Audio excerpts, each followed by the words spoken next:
अब ज़रा थोड़ी सी बात करते हैं जी, ये जो सियालकोट में एक वाक़या पेश आया है, इस तरह का वाक़या पहले भी उस्मान डार साहब के घर में ये पेश आया था। तो अब उनकी जो वालदा हैं उन्होंने एक तवील एक बयान जारी किया। पूरा बयान तो मैं आपको नहीं सुनवा सकता, लेकिन ज़रा सुन ले, आपको एहसास होगा कि मामला कितनी संगीन नौयत का है। घर पे मैं सोई हुई थी, आज फिर ख्वाजा आसफ ने मेरे घर पर हमला कराया।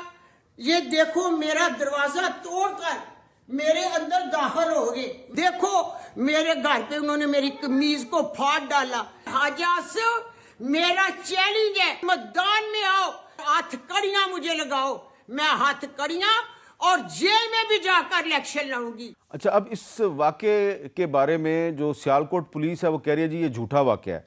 सियालकोट पुलिस के जो इंचार्ज हैं उनका भी हम आपको मौक़िफ़ सुनवा देंगे, लेकिन जो उस्मान डार साहब ने इस पुलिस की रेड के दौरान उनके घर के अंदर जो कुछ भी हो रहा था उसकी कुछ ऑडियो लीक की है।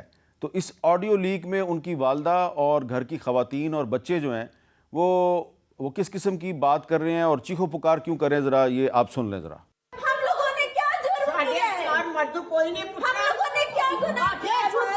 सोने तुसी मेरे बेटे हो, मेरा पुत्रा, मेरी पहले सोना था, मेरे बच्चों मेरी बात सुनो। वो देखो, मेरा छोटा सा बच्चा तोड़ा नहीं, देखो, दरवाजे तोड़ रहे हैं। दयाल! पुलिस वाले भैया आके बहुत जोर से बात करे। इस छोटे से बच्चे की बात ही सुनो, क्या कह रहा है? अब ये जो ऑडियो है इसमें आप वाज़ेह तौर पे सुन सकते हैं कि उस्मान डार साहब की वालदा जो हैं वो जो पुलिस वाले उनके घर में घुसे हुए हैं उनके साथ आराम से बात करने की कोशिश कर रही हैं, उनको समझाने की कोशिश कर रहे हैं, लेकिन वो दरवाजे तोड़ रहे हैं।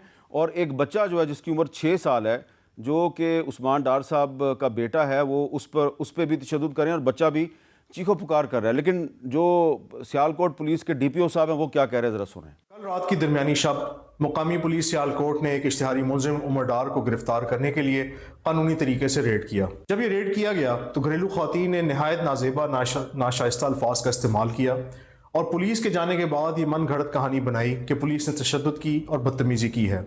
इन तमाम बातों में कोई सदाकत नहीं है। अच्छा, अब ये तो आपने कह दिया कि इन तमाम बातों में कोई सदाकत नहीं है, लेकिन जो ऑडियो लीक हुई है उसमें तो कुछ और ही कहानी आ रही है। और उस्मान डार साहब जो कि पहले मुनहरफ हो गए थे, पाकिस्तान तहरीक-ए-इंसाफ छोड़ गए थे, सियासत भी उन्होंने छोड़ दी थी, आज उन्होंने इस वाक़े के बाद क्या कहा है, ज़रा सुनें। मैं मुखातब हूं बिलखसूस सियालकोट की बहादुर बेटियों से, माओ से, अपनी बहनों से। इलेक्शन के दिन 8 फरवरी को आप लोगों ने बाहर निकलना है। आपने ये बताना है कि सियालकोट की माएँ, बहनें, बेटियां अपनी इज्जतों की हिफाजत करना जानती हैं, इस्मतों की हिफाजत करना जानती हैं, और ये आप जवाब देंगे सारे निकल के अपने वोट की ताकत से। अब ये जो सारा जो वाक़या हुआ है इसकी ज़िम्मेदारी डाल दी गई है ख्वाजा आसिफ साहब पे। ख्वाजा आसिफ साहब जो साबिक़ वज़ीर दफ़ा हैं, साबिक़ वज़ीर ख़ारजा हैं, उन्होंने कुछ ट्वीट्स के ज़रिए अपना मौक़िफ़ जो है उसमें ये कहा है कि जो शख्स TV पे बैठ के उस लीडर के ख़िलाफ़ गवाह बन जाए जिसकी खुशामद में कुफ्र की हदूद को छू जाता था, उसके शर से मैं कैसे महफूज रह सकता हूँ। तो उन्होंने इसकी तरदीद किया है। लेकिन एक और ट्वीट में वो कहते हैं कि 9 मई को उस्मान डार साहब जो किरदार अदा किया उसके बाद वो रुपोश हो गए थे, इसका मलबा भी मुझ पे डाल दें, फिर पकड़े गए, फिर TV पे उन्होंने पछतावे का इजहार किया, माफ़ी मांगी, अपने लीडर पे जो इल्ज़ामात लगाए उसका मलबा भी मेरे पे डाल दें, अगर ख़ुद किसी वजह से इलेक्शन नहीं लड़ना चाहते तो इसका बोझ प्लीज़ मुझ पे ना डालें, उनसे दरख्वास्त है कि इज़्ज़तदार लोग अपने सियासी ड्रामों में वालदा जैसी अजीम हस्ती को इस्तेमाल नहीं करते। काफ़ी लंबी ट्वीट है उनकी, वो इसकी तरदीद कर रहे हैं। लेकिन ये ख्वाजा साहब ने करवाया नहीं करवाया ये एक दूसरी बहस है। लेकिन पुलिस जो है वो उस्मान डार साहब के घर में बाकायदा घुसी, रेड के नाम पे दरवाजे तोड़े और उसके सबूत जो हैं वो हमारे सामने आ गए हैं।